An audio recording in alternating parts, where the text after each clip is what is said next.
it says eat, don't eat, means you mustn't not eat. That's a lo say. You must not eat is a lo say. Do not eat. And it's gonna say, make sure to afflict yourself. With me? Yeah. Right.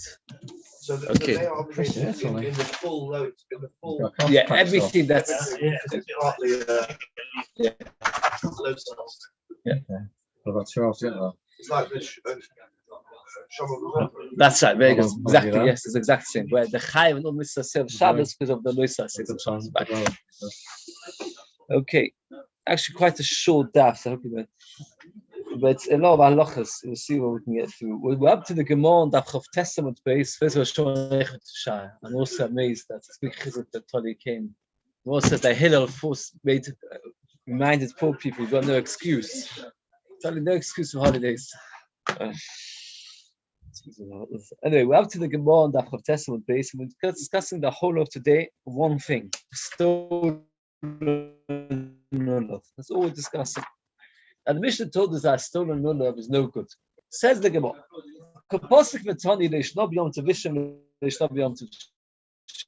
the simple words of the Mishnah make it clear that lulav gozel is possible, and it doesn't say only the first day Sukkos, but rather it's mashma the entirety of Sukkos it is awesome. Now, Yovish requires that it should be hodor, and there isn't. That's why the whole Sukkos is no good. Elo gozel. Bishlem Yom Tov Rishon, I understand the first day they say lochem mishlochem, and the Yom Tov Sheni amaylo. Tiny bit of background, and that is like this. Min HaTorah, we only take the lulav and the Abba Minim on the first day. Kachtem lochem by Yom HaRishon 3 days after the kapis tomorrow. The Mishnah, the pasuk says that had be Yom Rishon. But the pasuk also says Usmachtem lifnei Hashem lekeichem shivas yomim, that you should rejoice in front of Hashem. The Shemor later explains that you rejoice fully with the Abba Minim. The Abba Minim, the Chinuch writes that they're all beautiful plants, and they remind the person of the joy of the harvest. So there's a mitzvah in front of Hashem to rejoice all 7 days, which is a mitzvah that when you're standing in the Beis Hamikdash, you take Abba Minim. Once, that means, in the times of the Beis Hamikdash, people only took the Abba Minim on the first day. And those who lived at the Beis Hamikdash took it all 7. When the Beis Hamikdash was destroyed, really we should only take it 1. Yehuda Steinberg wanted people to remember the Beis Hamikdash, so he said that you should take it all 7, but all 7 is only midrabanan. Now, there are those who hold that even nowadays, if you take the Abba Minim inside by the Beis Hamikdash, you may kind of mitzvah say deraisa the rest of Sukkos. That's why it's happened to me a number of times that I was by the Kosa on Sukkos Chol HaMoed. And what I did was, I would go up to somebody who's got Abba Minim, because I used to live in Kiryat Sefer. It's a very big schlep to get there. And I would say to somebody, can I hold your Abba Minim for 1 second? Somebody's got Abba Minim there, pick it up. Rashi was making about it. Every single day of Sukkos, you would go stand by the Kosa, pick up Abba Minim for a second, put them down, and go home. Why? Because of this Usmachtim for Rashi. No, I'm saying I would take the Kabbalah. I couldn't take a driver and take his own set, I'm sure. That is the halacha. Now, the person we refer to lochem says lokachtem lochem b'yom rishon. The mitzvah of lochem is only on the first day. If that being the case, why is a lulav which is stolen no good on other days? That's the most kasha. Oh, right. Again, bottom line, like Anthony says, we should have a mitzvah boba is no good. That the pasuk there is referring to HaKadosh Baruch Hu telling Klal Yisrael off that you bring kabbonos, but instead of being a nice kabbonos, you bring those that disrespect me. And in fact, the Navi is very harsh about it and said, HaKadosh Baruch Hu says, if only I could ask somebody to put out the fan of his Mizbeach, because I get embarrassed for the kabbonos that you bring. And he gives an example of the Mizbeach, the kabbonos they bring. They bring a stolen. Piseach is somebody which is lame, not Pesach, but Piseach, a lame. Pesachil, not well.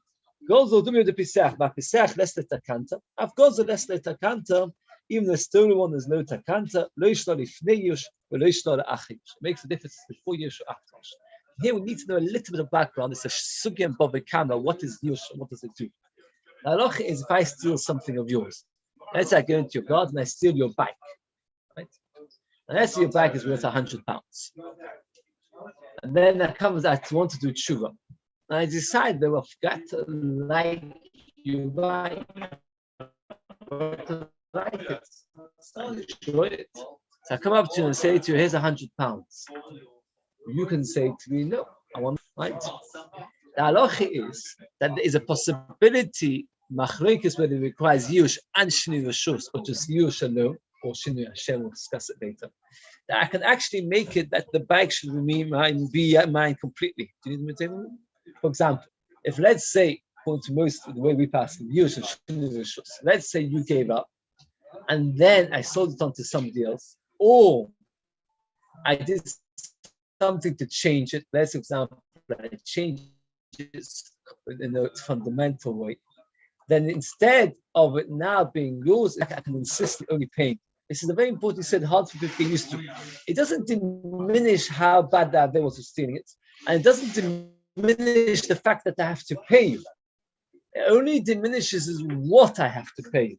Yush and Shini Rishus make it that I do not have to pay you the item, I can pay you cash. And it makes many nafkiminas when sometimes you steal something and then it becomes worth more.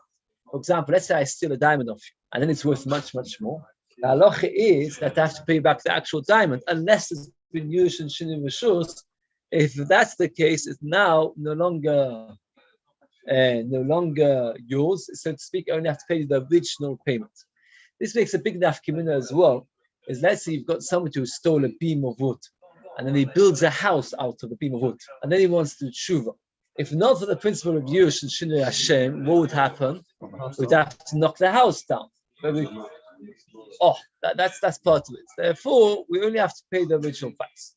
Now, where Rashi explains is like this. You might have thought that mitzvah baba beva is only when there's no Yush and Shinui Rishus. If there's Yush and Shinui Rishus, then it should be no mitzvah baba beva. Says the Gemara, no.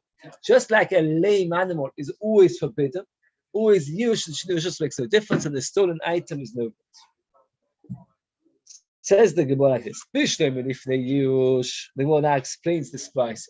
Adam ki yakiv mi kemo machmona v'lav didei. You have to bring a carbon which is yours, it's not yours. And lacha yush or kanya be yush. And lav should have the mitzvah boba beva. It's a mitzvah boba beva. So according to the Gemara, the way they got this, the first day Succca, if you steal a lulav, it's no good because it's not yours. The rest of Succca is not your good because it's a mitzvah boba beva. What's a nafkimina? Nafkimina would be if you borrow a lulav. If you borrow a lulav, it's not mitzvah baba beva because the person's agreed to it, but it's not yours. So therefore, it's not properly yours if you haven't made a kinyan to make it. And therefore, you would not be yotz on the first day, but you would be yotz on the rest of Sukkot. That is the famous nafkimina between the first day Sukkot and the rest of Sukkot. First day Sukkot is a din nochem. The rest of the day of Sukkot is a mitzvah baba beva. So for the first day of Sukkot, you have to do a ma'aser kinyan to make it yours. For the rest of Sukkot, you need to do a ma'aser kinyan, and therefore, even if it's not yours, it's okay. Is it still preferential to do a massive kinyan for the quite careful with that, even if it's. I can't recall that there is such an inyan, but I can check. I do not remember ever seeing a Maybe thing. into ignorance, the lost have not realizing it's. That's only the first day. It could be. Says about what I am Hashem oyev mishpat sinne gezer ba'olam. I am Hashem oyev mishpat sinne gezer ba'olam. The question is that Hashem hates all kinds of stealing. Why does the pasuk emphasize that Hashem hates stealing by korban oila? Now, what's special about the korban oila is that it goes completely to Hashem. And what the pasuk is saying, even by an oila, the more explains. Moshe Melech was going through a tax house. In those days, there was a lot of roads which have a toll road. What happened was the king was going through the toll road, and he said, "Let's pay the toll." If you pay it, who are you paying it to yourself? They won't start cheating the tax. And they'll get away, they'll push they'll escape from gas. This whole explanation we've just said, by the way, only fits in the point of Rashi. Tosis interestingly enough holds that once you've done Yushus, there is no problem with Sabab and Avil, and he has an entire different understanding of this Gemara, but it doesn't change the fundamentals of the fact that Lochem applies only to the first day, and the rest of Sukkot applies the din of Mitzvah.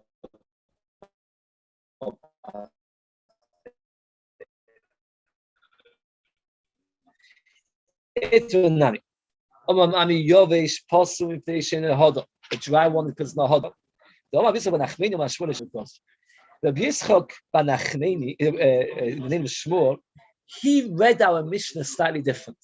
He read our Mishnah, Lulav HaGozer Posuk, is only referring to the first day. The first statement of the Gemara was, that the wording of our Mishnah seems to be saying that there's no difference between first day, second day, etc. He argues, and he says that there is a difference, and the din of stolen lulav is only possible the first day, and the rest of Sukkot, if you steal a lulav, you're okay, because he holds the rest of Sukkot is no problem of lochem and no problem of abavim. The Ritva already points out, and this comes a huge problem. Nice is that nowadays we live in a chutz laws where we keep second day Yom Tov. And second day Yom Tov, there's also a problem of lochem. So now what happens is, if you've got a bar mitzvah bracha, it doesn't matter, because you buy an album in him, you makne it to him to be yotza, and then he gives it to you back. But there's a certain age which is called utos, which is about 8 or 9, where a child is able to acquire, but he's not able to give. And the problem is, if you give an album in him on first day Sukkot, and then what happens is, he gives it back to you, you're going to have a problem of what to do of giving back to you on the second day Sukkot, how you're going to be doing it. So the Torah himself says that since second day is only do our bonon, we do not need to worry about it so much, and therefore it's okay for Lachem. There are those who are chaylik. And because of that, the Mishnah himself writes that it's advisable that if you've got children of that age, you should buy them their own album. Is that if you've got a son's bar mitzvah, you don't really need to buy an album because they can back it back to you. If you've got a son under bar mitzvah, then you have to buy an album. Yeah, that's it. If you're still on the bar mitzvah, can you have in mind that you're not giving it to it? The Mishnah suggests it's in the Shad Sin, not in the Mishnah, the bottom is got the Shad Sin. And he says that those. He thinks he's doing it, so it's really not. And he doesn't take it off you, and it comes out of your wishes. The problem is that he's not being Mekayim the mitzvah. He's not obligated. But the problem is he is obligated to have bonon to shake up a minute. So what happens is, yes, we do have bonon mitzvah chinuch. But he thinks he's doing it, so it's good. So that is a famous chakira. The mitzvah of chinuch, is it to actually do the mitzvah? Or is the mitzvah that he should think that he's doing the mitzvah, that he should do everything that if it would be a mitzvah, he's doing everything right? Training him to do it. Is it the training or is it doing the mitzvah? And the answer is that the Muravam writes clearly it's the mitzvah of doing it. At the end of the day, if you give it to him, he's not magnetic, he's not doing it, you're just pretending to do it. Now, there are those who say like you. Mishad himself writes that there are those who say like you. He says that there are those who hold, to the bottom of the page he writes, there are those who hold that as long as the child thinks he's doing the mitzvah and he's doing everything right, but he's not actually doing the mitzvah, it's okay. No, because you're training him into doing the mitzvah. That's part of the mitzvah. The mitzvah of chinuch is no more than he should do everything of the act of the mitzvah. You can't toss him to like rocket fruit and not going to eat, just to say you learned off. No, because then he's not eating, so not training him to do it. Such a sad, but the mice, it comes out, okay. The Lord says like this. People are careful with love on the second day. Yes, that's the second day you should be careful. The Mishnah says about Gozel and Yovish Apostle. Hashol kosher. The Gemara wants to be medayek and not like a Yitzchak Nachman. What? The Mishnah says Lulav Gozel. Gozel means stolen. Now the Mishnah could have used a much bigger chiddush. Always the Mishnah should try and tell us the biggest chiddush possible. What's a bigger chiddush than stolen? Is a borrowed. Now the Mishnah didn't talk about borrowed. Why did the Mishnah not talk about borrowed? Again, the chayy that's a much bigger chiddush. Why did the Mishnah talk about stolen lulav says possible? Say a borrowed lulav is possible. Come a stolen. Amos, what the answer is? The Mishnah held that a borrowed lulav is okay. Amos, when is that? It has to be yours. We don't go as a possible. That means the fact is, obviously, our Mishnah must not talk about the first day. The Mishnah must be talking about later days.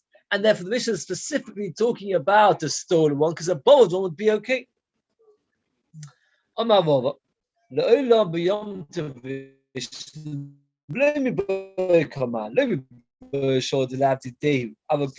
Rava says, no, there's actually a chiddush in stolen over borrowed. What's the chiddush in stolen over borrowed? When you borrow, you never get it yours, right? If I borrow something, but I don't do a Ma'aser Kinyan, it's never ever mine. Stolen, it can become mine if there's yush. So therefore, the Mishnah had to tell you that even when there's yush, it's not yours. So the Ma'aser, at this stage, the Gemara we do not have, the Gemara does not machriach. The Gemara just brings two opinions. One opinion is that all of our Gaza is referring only to the first day Sukkot. For the rest of Sukkot, it's okay. Why? Because we don't care about Lochem and we don't care about Mitzvah Baba Aveyo. And Mizi holds Mitzvah Baba Aveyo, it doesn't hassle the Mitzvah. It's just you haven't done the Mitzvah correctly, but the Mitzvah is still kosher. You shouldn't do it. The Mitzvah is kosher if you do it. And us, Mitzvah Baba Aveyo is still good. And the more brings coming alive from the fact that Mishnah talks about Gozel not shown, not borrowed, because the fact is the reason Mishnah talks about Gozel is telling us a bigger chiddush of even in a case where you might thought it's yours. I want to say to these merchants were people that would cut down the hadassim and they would sell it. They were wholesalers. When you buy a dasim from the goyim, don't you be the ones to cut it. They should cut it and they should give it to you. That means you go to a goyim, say I want to buy 10,000 cents of a dasim. So he says, fine, here's a field, pay me. Don't you be the ones to cut it. Ask the goyim to cut it and give you the hadas. My time. Most goyim steal. That means there's a huge percentage of theft in Geneva. Top of land and the karka ain't an exelis. This halacha we talked about before.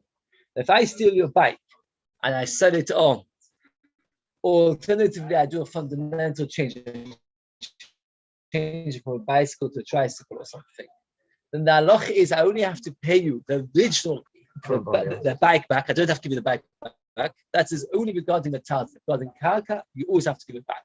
So if I steal a piece of land of yours and I build Empire State Building, and then afterwards you say, wait a second, you've stolen it off me, the halacha is that I have to give you the land. I'm welcome to knock down the building first, then give it back to you. But the fact is, I can't say to you what's to what. It's been 1,000 years and you never protested. There's no such thing. Karka always remains the owners. So therefore, they should cut it. The fact is, this theft, we're not talking about recent theft, because if it would be recent theft, we would know about it. But Huna was speaking to merchants who were going into the market and buying from Goyim, and nobody was even ever aware that it had ever been stolen. It could be that they weren't the ones who stole it. It could be 10, 20 generations before it had been stolen. So there's certainly been use. Whoever they stole it from, there's been use, right? Because at the end of the day, we don't even know who they stole it from. So those owners have definitely long given up. So there's been a huge period to do. The shlushus in your hands. That means, Rav Huna, by the way, earlier the Gemara talked about Yush alone being Kunyaf. Remember, Loishton, Lifnei Yush and Lacha Yush. Lacha Yush, it's yours. Rashi explains that indeed it's a machlokes in Bava Kama. What makes it that belongs to you? One man holds Yush alone. One man holds Yush and Shinu Rishus. Rav Huna is of the opinion that you need both, Yush and Shinu Rishus. So therefore, he held that Yush alone is no good. So therefore, the merchants are going to want it that it should be theirs for Sukkot. So therefore, they should make sure that the goy is not giving them the hadas, but not giving them to cut it. Let's just do one more line. When the wholesalers, the Yiddish wholesalers cut it, and there'll be a shinu rishus when we buy it off the wholesalers. The merchants themselves. I mean, let's get it clear. We're talking about the wholesalers themselves. After they sold tens of thousands of sets of hadassim, they keep for themselves some hadassim for their own use on sukkahs. If they were the ones who cut it, so then what happened was there was no change, there was no shinui after Yush, because Yush only takes place Yush can only chal on metalton. On karka, Yush is meaningless. So the fact that the owners had Yush, because it could be generations before, that makes no difference to us. It's only afterwards. Now, if they once detached. Now, if they detach it themselves, and then it becomes, and then the Yush takes place. So there was no Yush, and then Shinu V'Shus. Rather, all that happened was Yush after it became theirs, and therefore the halacha is there will not be Yotza in those Hadassim. So better the Goy should cut it. Once the Goy has cut it, so it's metal to it. Metal to it, the Yush then, which happened hundreds of years before, tens of years before, becomes viable. So the Yush of the previous owners now takes place, and then you've got Shinu V'Shus from the Goy to the Yid, and then therefore the Yid can be Yotza with it as Abba Mini. Does the Shino of the Bracha becomes part of the mitzvah? No. What's the Shino? The Shinu is a Shinu of ownership. Oh, it's not changing the item itself. It's not Shinu time. There's two kinds of changes. One is going to say in a minute. It's very, very important. There are two kinds of changes. There are those who hold that Yush alone makes it yours. There are those who hold no, you need Yush plus something else.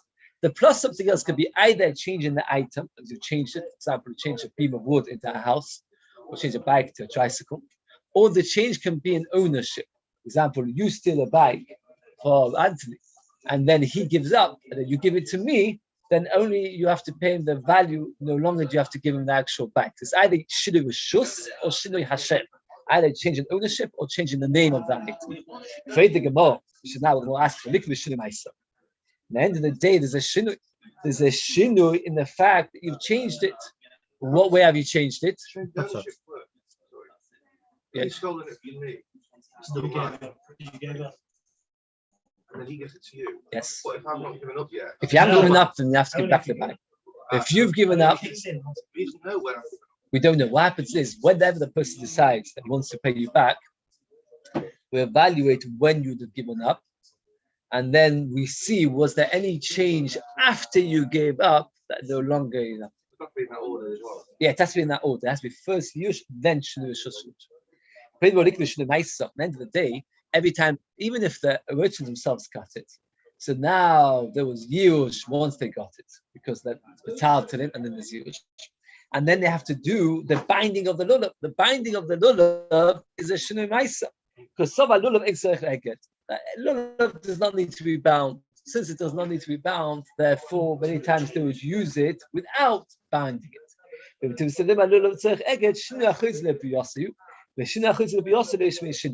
shinu that can go back to its original status, that's not a shinu. For example, let's say you steal a jacket, and then he paints it red.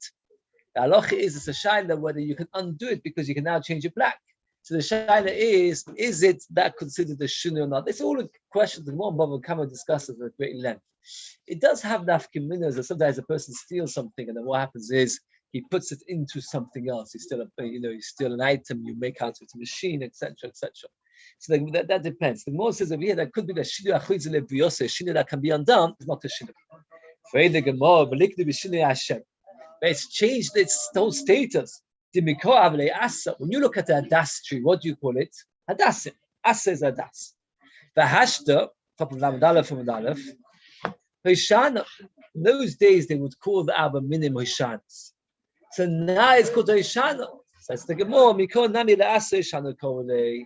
In the older days, because so many people would use the hadasim only for the sake of Abba Minim, even when it's growing on the tree, they don't call it hadas. We say to somebody, what's growing on the tree? Hoshana. So it's a bit like nowadays, you see, my children, they see it, estrogen, they don't think of it as, you see the mitzvah there, so it will never change its name, and that's why it is. Now, I remember one year, again, so my child, Hoshanas could be expensive, right?